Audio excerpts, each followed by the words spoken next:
Welcome back to this series on building a full stack application with React and FastAPI. In the previous episode, we connected our React application to a live FastAPI backend and rendered employee sales data. Today, we're going to refactor that implementation into something production ready. We'll separate our API logic, introduce a clean data layer, and prepare our application for authentication. Why refactor? Now, if we go to VS Code and go to our app.tsx file and look at our fetch function here, right now our fetch logic lives directly inside this component. That works for small demos, but in real applications, mixing UI and networking logic becomes difficult to maintain. We want separations of concerns. The UI should render data, while a dedicated layer handles fetching and communication with the backend. Let's build that structure. To start, let's create a couple of folders under the source folder. So let's use the terminal, new terminal, and we'll create two subfolders. We'll call the first one API, and we'll create another one. We'll call it types. Now the API folder will be used for backend communication, and the types folder will be used for shared TypeScript interfaces. This will ensure consistency across components and improves maintainability. Next, let's create a new file under the types folder called employee.ts. So we'll change our directory here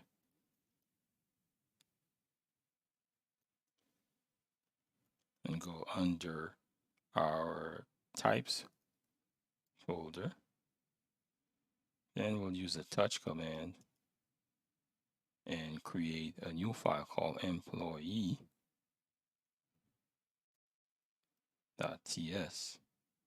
This will create a new empty file for us under the types folder. If we look at here, it's empty. Now what we'll do is move the employee interface that's in our app.tsx file. So we'll take this and move it in this file.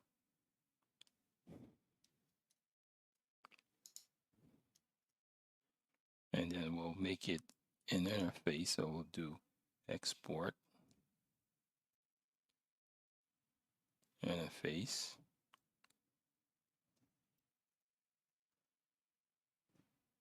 And we'll call it employee.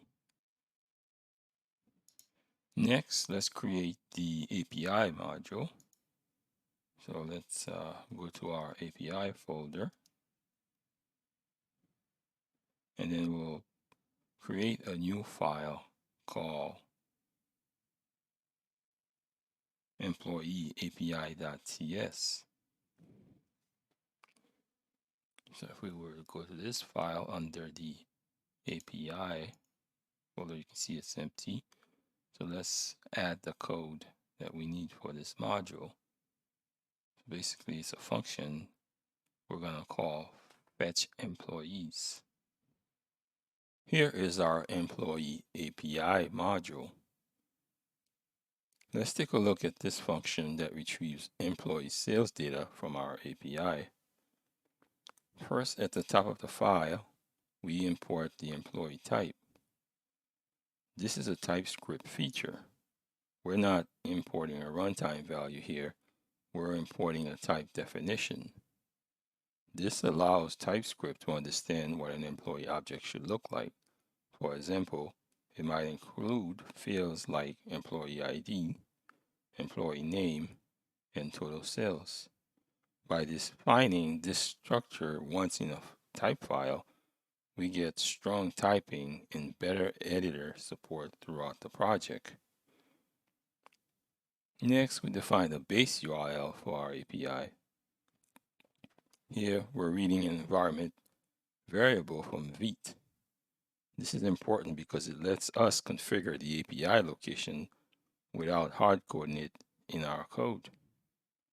For example, local development might use the local host with a port 8000, or production might use a deployed FastAPI server. So instead of hard-coding URLs everywhere, we centralize it using an environment variable. Now we get to the main function that actually calls the API. There are three important things happening here. First, the function is exported, which means other parts of our application, like our React components, can import and use it.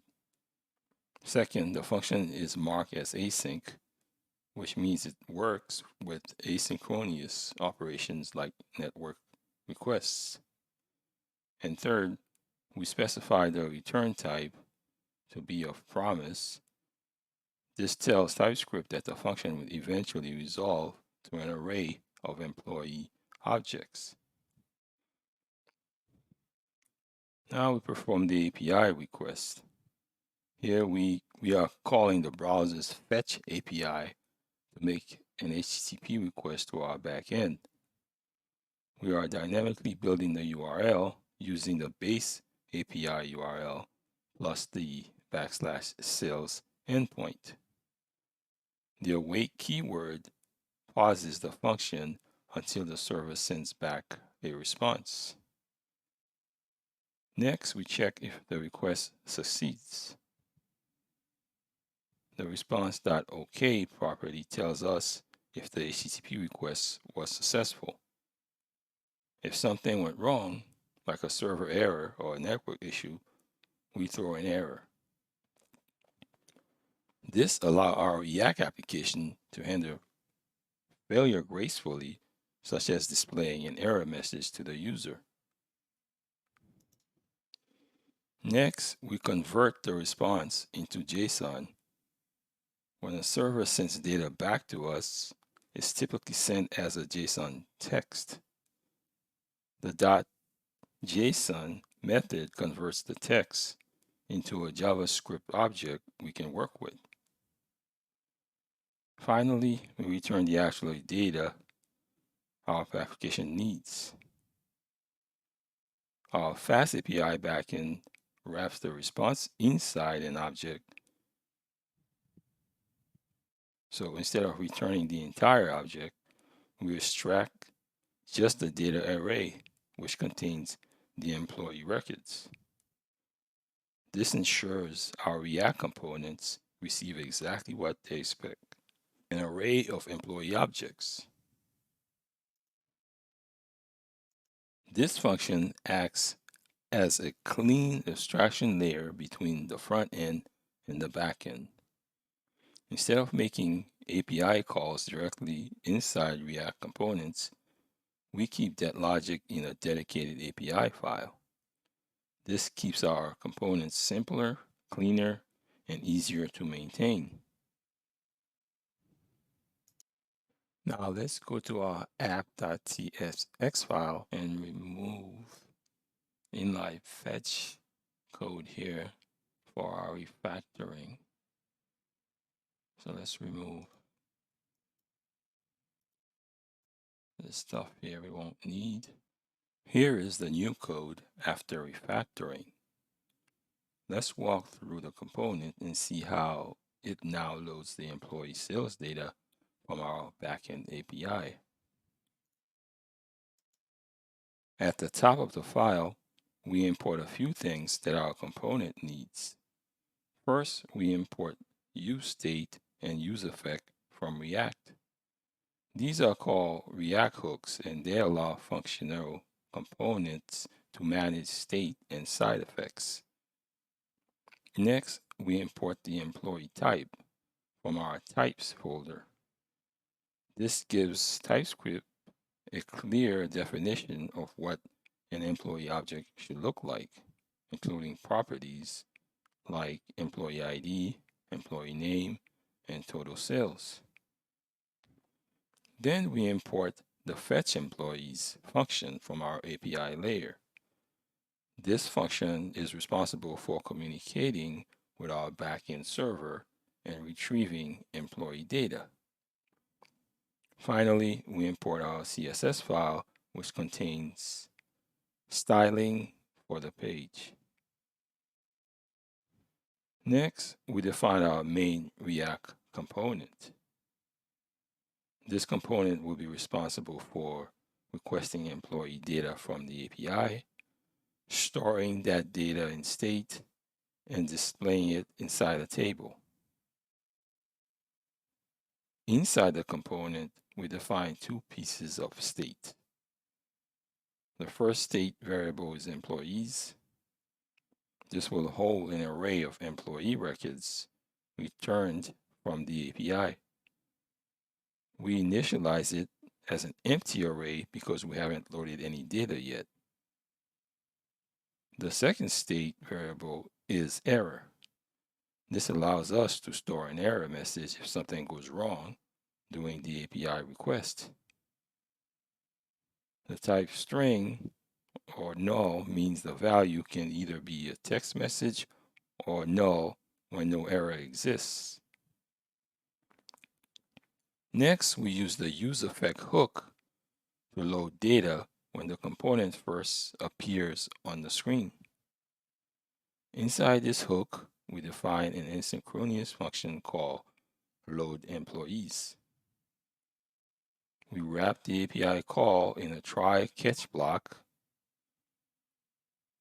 Here we call the fetchEmployees function, which sends a request to our backend API. When the data returns, we store it in our employee state using setEmployees. If something goes wrong, like the server being unavailable, the code moves into the catch block, and we update the error state with a message that will be displayed to the user. After defining the function, we immediately call it. And notice the dependency array at the end of useEffect. Because the array is empty, this effect runs only once when the component first loads. Now we move into the return statement, which defines what the component displays in the browser. First, we display a page title. Next, we conditionally display an error message. This means if an error exists, show it. If not, render nothing. Next, we render a table that will display our employee sales data. The table header defines the column labels. Inside the table body, we generate rows dynamically using TypeScript. Here we loop through the employee array using a .map method. For each employee, React creates a new table row. The key property helps React efficiently update the DOM when data changes. Inside the row, we display the employee fields. Each employee record becomes one row in the table. Finally, we export the component so it can be used by React's root application. In general, this component demonstrates a very common front-end architecture. 1. The React component handles UI and state. 2. A separate API module handles network requests. And 3, TypeScript's types define data structure. This separation keeps the application clean, scalable, and easier to maintain. Now let's take care of our API URL environment variable. To do this, let's create a .env file. So let's go to VS Code, go to terminal and new terminal, and then we'll do Dutch.env to create the file. So we should have a new file that's empty. So let's add our variable in here. So here's our new variable, which is set to our FastAPI URL, which is coming from Vercel Cloud Provider. Vite requires environment variables to start with the prefix Vite underscore. This ensures they are safely exposed to the front end. As we mentioned in episode 1, make sure this file stays local. It should not be pushed to GitHub. When we deploy the app to the cloud provider, it will allow us to set these variables. Now let's save all our changes and then run the app to demonstrate that the fetch still works. To do this at the terminal, we'll use the npm run dev command. And then as you can see, it's now running on localhost 5173. So we'll use our browser to go to this address and check out the page. So we'll go to our browser and do localhost 5173, and here is our page. As you can see, the data is displayed correctly, even with the newly refactored code. Now let us commit the folder restructuring an API module and push the code we have so far to a GitHub repo. So let's stop our server. We'll do a Control C here. And then at the prompt, we'll do a git add period to add all the changes and files that we've made so far. And then we'll do a commit, git commit. And this will save everything to our local Git history. Next, let's push all this to a GitHub repo. We do not have one for this project yet, so let's take some time to create one using the GitHub website. I've logged in to GitHub using my account, and I'm at the dashboard, and I'll click New button here to create a new repo, and I'll call it Northwind Light React. And I will leave everything the same and then click on Create Repo. Now I have a new repo for my project, and I need this address here so I can return back to VS Code and finish the pushing of the files to GitHub. So I'll just copy this address here and then return to VS Code. Now that I have a GitHub repo, let me connect it to my local repo. So I will do a git branch main, and then I'll do a git remote add origin, and then the address to my GitHub repo. And I'll check to see if it works by doing a git remote -v. It seems to work. And now I'll push everything, all commits.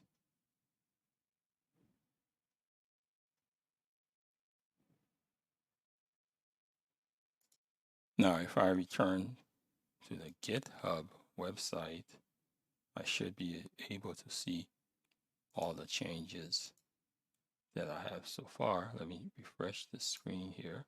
Here's my new repo here. Click on here, and then here's all the files that's been pushed. Now we've captured today's work within Git. Each episode will have commits like this, showing step-by-step progress in a public repo. Now viewers can follow along our experiment safely. This structured API layer we've covered here is essential for JWT authentication. We'll attach authorization headers, handle token refresh, and intercepts for ones inside the API module, not scattered in every component. That's what makes a scalable application. In this episode, we transformed a simple fetch call into a structured, production-ready API layer. In the next episode, we'll implement login functionality with JWT tokens. This is where our application becomes secure and real-world ready. Don't forget to subscribe so you don't miss out.